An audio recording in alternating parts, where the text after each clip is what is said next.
Nous en sommes à notre 5e émission et curieusement, elle est jumelée avec le thème de la semaine dernière qui était le vent. Au moment où on est en train d'enregistrer, il y a une sorte de bourrasque dehors, un grand vent, et vous risquez d'entendre sur la trame de fond quelques craquements de la chapelle. Aujourd'hui, c'est l'eau. Le thème de l'eau qui nous est proposé par l'encyclique de Pape François, Louis sois-tu, mais inspiré aussi de la strophe sur l'eau du cantique de Saint François. Tout de suite, on regarde d'emblée l'éclat de l'eau, ses propriétés, ce qu'elle fait ou ne fait pas dans notre monde d'aujourd'hui, par un poème. Je suis ta sœur l'eau, utile, humble, précieuse et chaste, forte et fragile selon les saisons. Tu me veux pure, alcaline, mais ne cesse de m'injecter tes déchets, ton poison. Tu détournes mes rivières à tes fins. Tes fiers barrages peuvent noyer ou servir. Attention, quand j'éclate de colère, je rase en tsunami tes berges, tes terres. Je tombe en pluie acide, je forge le déluge, je déborde des gruges, mais je lave et abreuve. Je suis ton ami ou ta pire épreuve. Regarde-moi dévaler des pics enneigés. Je glisse un peu plus sur l'érosion en chaleur. Regarde-moi surgir de mes nappes cachées, douces et salées. Tu ne peux me gaspiller. Je suis ta sœur quotidienne. Je fais partie de toi. Je te sers. Cesse de me profaner. Les mers, les rives stigmatisées de plastique, mes bas-fonds, mon grand fleuve, cétacés et poissons sont à risque. Respecte-moi aujourd'hui pour demain. En source, en torrent, en lac, en océan, je suis ton or blanc. Je n'ai pas de prix. Traite-moi comme la perle rare de l'Évangile. Viens me nettoyer, m'épargner, viens me chanter. Je suis l'enveloppe des pays nordiques, la saison des pluies sur les plaines d'Afrique. Je t'appartiens de toute éternité. Danse, vogue, nage, plonge en moi. Tire de mon ventre ta subsistance. Sans cesse, je donne. Alors, protège-moi. Fais-moi couler pour l'humanité sans payer. Tu me dois bien la vie à sauvegarder. Ce poème est inspiré de la strophe du Cantique de François et de l'encyclique. La strophe, on l'a déjà dite ou chantée ou proclamée à la première émission. Sois loué, mon Seigneur, pour sœur l'eau qui est très utile et humble et précieuse et chaste. Sœur l'eau, pour François, est accolée et jumelée à frère vent. Les qualités qu'il lui donne, et on peut faire un rapprochement biblique, bien sûr, ce sont des qualités humaines. Elles n'ont pas trop de résonance matérielle ou physique. C'est comme si il voit l'eau comme sa sœur, comme si c'était une personne humaine. Même chose pour la lune et les étoiles.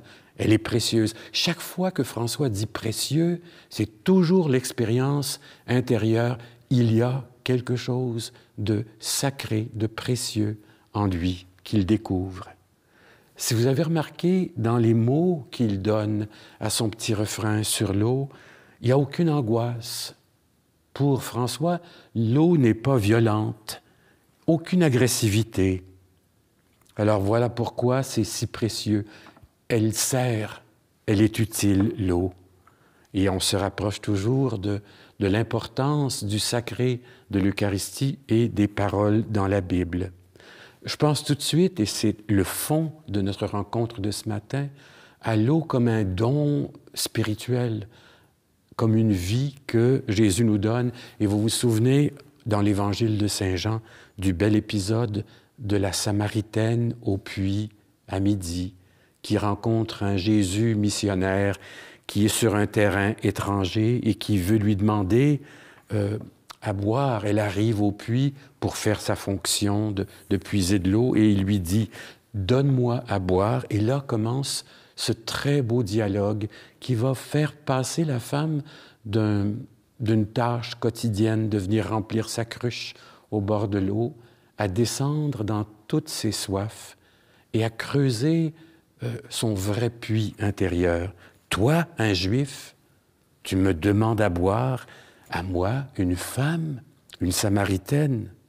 Et la réponse de Jésus est déjà plus engageante. Si tu connaissais le don de Dieu et celui qui te dit « donne-moi à boire », c'est toi qui aurais demandé et il t'aurait donné de l'eau vive. Et tout de suite, elle répond « Seigneur, tu n'as même pas de seau et le puits est profond. » C'est comme si elle dit « Mais comment tu peux prendre l'eau et au fond, comment tu peux t'abreuver toi-même » Jésus dit « Quiconque boit de cette eau, c'est aussi l'eau du puits, il aura encore soif. Mais celui qui boira de l'eau que je lui donnerai n'aura plus jamais soif. » Et le dialogue continue, de sorte qu'à la fin, elle va lui dire « Donne-moi de cette eau, pour que je n'ai plus soif, que je n'ai plus besoin de venir puiser ici. » Il l'a fait changer son regard pour l'amener du côté de sa vie, à réévaluer sa quête intérieure. Et elle va devenir missionnaire dans ce sens-là pour les autres. J'ai rencontré celui qui m'a révélé à moi-même. L'eau est précieuse pour nous autres. On va en parler un petit peu par son côté matériel, mais il faut ne pas oublier l'importance dans notre vie chrétienne, de cette eau. François, toute sa vie est traversée par l'eau, l'église de son baptême. La convalescence quand il a attrapé la malaria au fond d'une prison à Pérouse et qu'il doit être abreuvé, secouru par sa mère à la suite de l'emprisonnement. François vient d'un monde où il y a plein de sources, de fontaines, de sources sur les places publiques et de fontaines. Il a pris l'eau pour soigner les lépreux dans la plaine. Et on connaît son amour pour les nappes d'eau, les lacs, les hauts sommets où il y avait des sources. François a un faible, et c'est le décor, le fond de Sœur Eau qui lui permet de vivre ses retraites isolées, ses jeûnes. Les premières mansardes des frères étaient proches de points d'eau, proches de la ville ou dans les bois. François qui aimait les grottes humides où il y avait un fond d'eau pour se retirer, prier. Il pouvait monter les sommets neigeux au mont de l'Alverne, par exemple, là où il rencontre Dieu. Ce qui est important pour lui, qui se retrouve dans son poème, François traite l'eau comme une personne humaine. Il la respecte, il veut en prendre soin, et pour lui, l'eau est au même titre que la lune, le soleil, le vent, les étoiles. L'eau est un des éléments du Créateur qu'il faut aimer, respecter, soigner. On va dire même dans une des légendes, quand il se lavait les mains, il choisissait un endroit où l'eau pouvait tomber loin de ses pieds pour ne pas fouler à terre l'endroit où l'eau était tombée. C'est un peu romantique, si vous voulez, pour dire que les témoins disent, nous qui avons vécu avec lui, on le voyait traiter toute la création comme unique, un grand sujet de joie intérieure et extérieure. Et il caressait ce bonheur des éléments de la nature et l'importance de l'eau. Pour nous, c'est significatif de voir à quel point on l'oublie parce qu'elle est dans la vie quotidienne. L'eau, pour nous, est une nécessité vitale. D'abord, on le voit même à la chute, comment l'eau est importante. On la voit cachée, on ne la voit pas. Si elle est cachée, les nappes phréatiques, les pics, les sommets neigeux ici, quand les enfants viennent glisser à la grotte, la neige. On la voit aussi dans les tourbillons d'eau à Brownsburg, quand la petite chute se dénoue et se met à couler à gros bouillons, la rivière du Nord. L'eau fait partie de notre décor et on est dans une zone où il y a plein de lacs très beaux, de grands lacs. Elle a des visages, l'eau.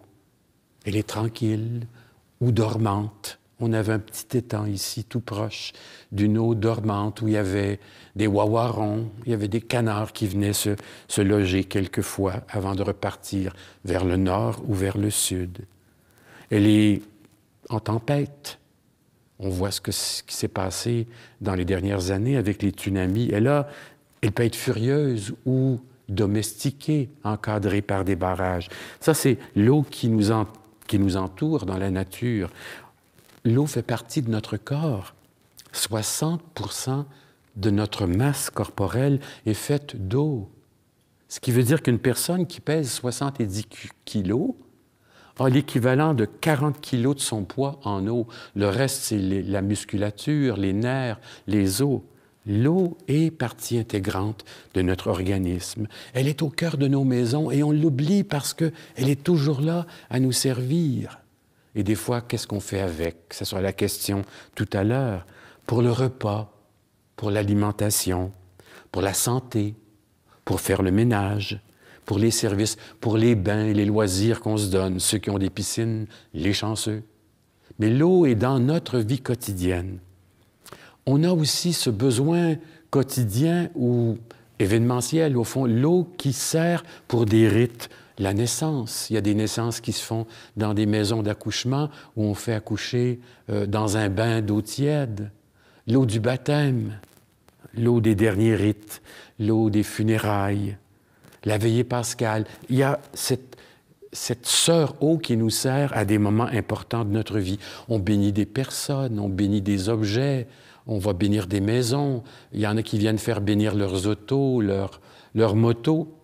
L'eau est même, en certains cas dramatiques, l'eau des exorcismes pour faire chasser l'esprit malin. Donc, l'eau des rites quotidiens. Mais c'est surtout à partir de la lecture de la rencontre avec la Samaritaine, l'importance de l'eau comme agente de vie spirituelle. Dieu, tu es mon Dieu, je te cherche dès l'aube, mon âme a soif de toi, ma chair est comme une terre altérée, sans eau.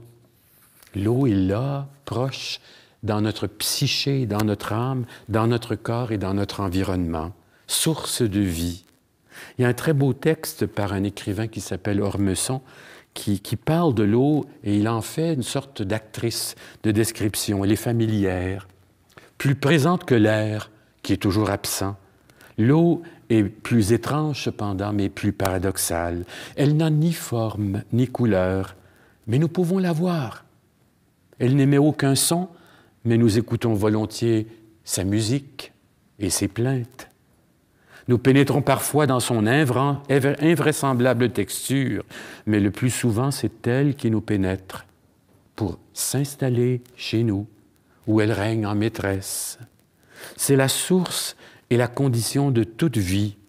Et comme l'air, et plus que l'air, elle peut être meurtrière impatiente de frapper et de semer la mort, une sorte d'assassin en puissance. L'eau est aussi une séductrice, toujours prête à sourire et à jouer avec nous. Une façon un peu philosophique et poétique de parler d'elle. Mais il va dire, l'eau règne sur notre géographie, sur notre histoire, sur notre science humaine, l'anthropologie, sur la biologie.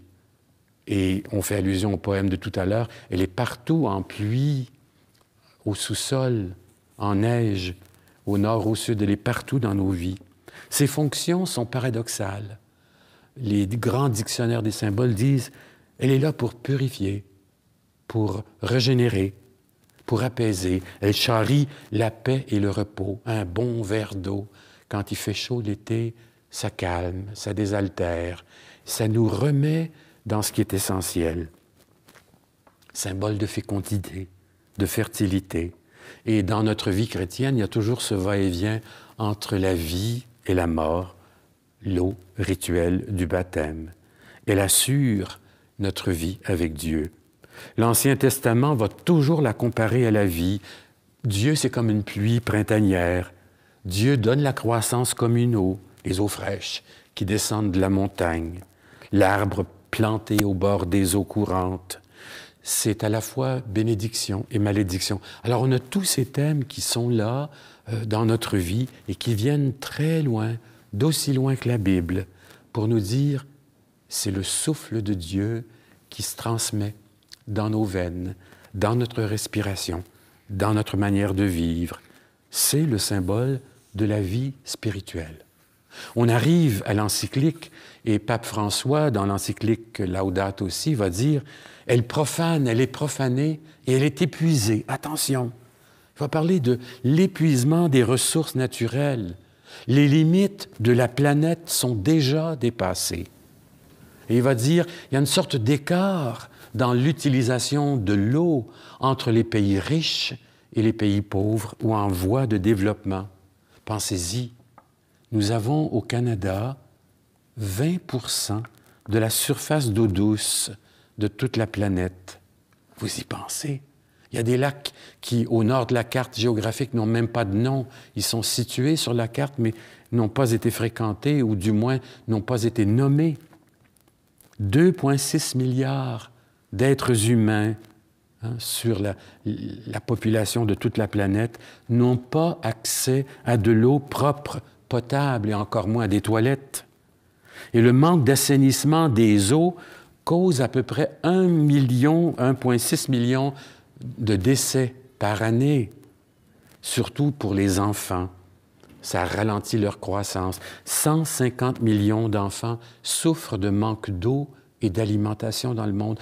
Ça a l'air des chiffres loin de nous, mais on est là, un peu passif, observateur et des fois silencieux à ne rien faire. Les pays pauvres sont en pénurie. Et quand on veut la vendre, je me souviens quand on a voulu, tout près d'ici, aux sources, à la sortie de la ville de la Chute, la compagnie Coca-Cola a voulu acheter la nappe phréatique de la Naïa et on a dit non pour faire Coca-Cola. L'eau est un bien qui appartient à tout le monde. On l'appelle l'or blanc, je l'appelais comme ça dans le poème. Mais on sait que l'eau est déjà, comme l'or noir, le pétrole, source de conflits dans certains pays. Donc c'est une ressource indispensable et quotidienne. Comment on la gère? Tout est là, l'accès à l'eau potable. Pape François va parler dans l'encyclique de l'énorme pollution, la pollution des eaux qui est due à des activités agricoles, industrielles, commerciales, le déversement des déchets toxiques, de toutes sortes de produits toxiques dans les rivières, les lacs, la pollution des mers.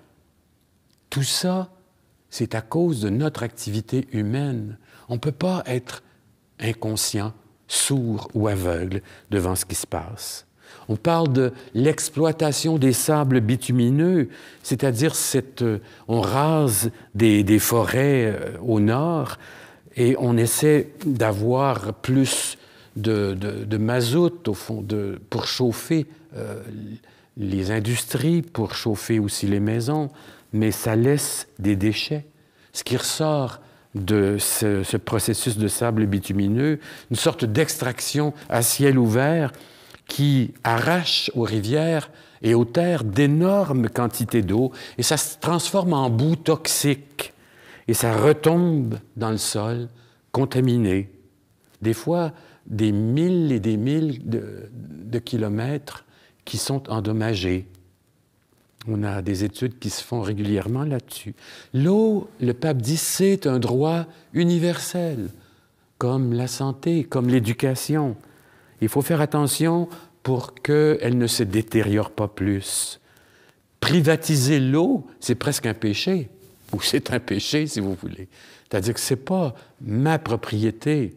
Je peux avoir mon puits artésien chez moi, mais vous voyez toutes ces ventes de bouteilles d'eau, ça fait très tendance avec les noms dans des pays où on peut se permettre de vendre l'eau. Le droit humain de l'eau est primordial, fondamental, universel. Et c'est un des lieux où on exerce nos droits humains. Le monde a une dette sociale envers les pays les plus pauvres par rapport à l'eau potable. On voyait, il y a quelques années, l'AGDI qui faisait un tas de projets en Afrique pour apprendre aux gens à puiser leur puits artésien, à devenir autonomes pour l'agriculture, pour l'alimentation, pour la vie dans les familles. C'est toujours un un lieu sur lequel on peut revenir. Les organismes verts ou bleus reviennent sur cette question. Les grands organismes, les organisations non gouvernementales. Moi, je me souviens en Afrique d'un matin ou de certains matins en Ouganda, une petite place qui s'appelait Kakoba, où les novices se levaient le matin avec leurs citernes en plastique et devaient marcher 4 kilomètres pour aller au village, chercher l'eau pour revenir. Nous, on l'a, ça coule du robinet. Mais l'eau, elle est vitale, surtout pour ceux qui sont dans des zones désertiques ou des endroits où on a pillé les forêts. Et là, il y a un drainage des eaux, des sous-sols. L'eau fait partie, et l'encyclique le dit, on se rappelle, c'est un élément indispensable de notre chaîne alimentaire parce qu'elle permet à vivre à plein de variétés d'êtres vivants. Non seulement les océans commencent à être abîmés, affectés par les déglaciations, les fontes à cause des changements de taux d'acidité dans l'eau, mais on voit les conséquences que ça peut avoir dans des zones où on abat les forêts. La vie dans les fleuves, les grands lacs, les mers, adonne, favorise et offre à l'humanité une partie de son alimentation. C'est ce qu'on disait au tout début, à la première rencontre, tout est interconnecté. Et on sait que dans les prochaines décennies, il va disparaître plusieurs espèces humaines dans les eaux et sur Terre. C'est la disparition des barrières de corail, les éponges, les algues, les mollusques, les crabes, les poissons, à cause de l'élévation de la température. On parle de changement climatique. On voit ce que ça a fait ici, l'embâcle et la débâcle à Sainte-Marthe, sur le lac, quand les eaux ont débordé et ont abîmé, ont saccagé le littoral, mis des gens en exil pendant des mois et des mois.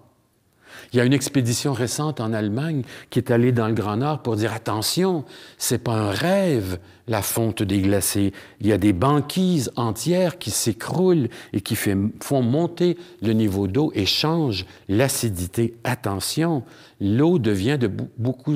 Les mers, les océans se réchauffent et c'est un problème. On prévoit que le contrôle de l'eau, la gestion de l'eau va devenir une des principales sources de conflits dans le siècle qui est le nôtre. Qu'est-ce qu'on peut faire?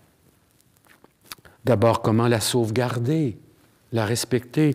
Juste la question du robinet chez nous, ne pas la gaspiller, ne pas gaspiller d'eau pour des choses qui ne sont pas strictement nécessaires. On a besoin de l'eau dans le jardin, mais peut-être pas pour laver l'auto. L'eau de vaisselle, le lave-vaisselle, c'est sûr que ça consomme beaucoup d'eau. On doit regarder comment on consomme l'eau. Faire couler le robinet trop. Il y a des endroits où ils essaient de récupérer l'eau de pluie pour l'agriculture, pour le jardin, pour les fleurs. Est-ce qu'on peut continuer à acheter de l'eau embouteillée? Il y a peut-être moyen de penser qu'est-ce qu'on fait avec l'eau. Fréquenter des organismes qui se préoccupent d'adopter une rivière, d'assainir un littoral, de faire attention, faire des réclames aux usines de filtration, d'adopter une rivière, mais aussi d'être capable de nettoyer, d'engager les enfants. Les enfants sont beaucoup plus sensibles à cette dimension-là de la vie, du gaspillage. On commence à les mettre à l'école de l'écologie fraternelle et responsable. Ce qui dure, on doit le sauver. On pourrait dire la même chose de la sauvegarde de notre vie spirituelle. L'eau intérieure, l'eau de vie, l'eau qu'est Dieu, le Christ, qui nous marque au passage à partir de notre baptême. Dans la dernière encyclique de Pape François, il dit « J'invite à l'espérance qui nous parle d'une réalité qui est enracinée au plus profond de l'être humain, indépendamment des circonstances concrètes et des conditionnements historiques dans lesquels l'être humain vit. Elle nous parle d'une soif, d'une aspiration, d'un désir de plénitude, de vie réussie, d'une volonté de toucher ce qui est grand, ce qui remplit le cœur et élève l'esprit à de grandes choses comme la vérité, la bonté, la justice, l'amour. Cette espérance, on a besoin de la soigner comme une eau pure. On connaît le chant de Pâques, qui est très beau au moment du matin de Pâques. Aux sources de la vie, nous venons puiser. Aux sources de la vie, l'homme est libéré. La croix de Jésus-Christ, folie de Dieu pour son peuple, en moi se greffe et fleurit, et me donne la vie aujourd'hui. Aux sources de la vie, nous venons puiser. Aux sources de la vie, l'homme est libéré. On se retrouve à la prochaine pour la 6e rencontre. Celle-là sera sur la strophe de Saint François du Cantique sur le feu. Et avec le feu, on essaiera de regarder tout ce qui nous réchauffe, tout ce qui alimente notre vie, l'électricité. L'encyclique parle de ça. Mais feu et eau sont frères et sœurs ensemble, comme le vent et le ciel. Et après, on va avancer tout doucement vers d'autres éléments de la création, la terre et notre fragilité humaine. Bonne semaine.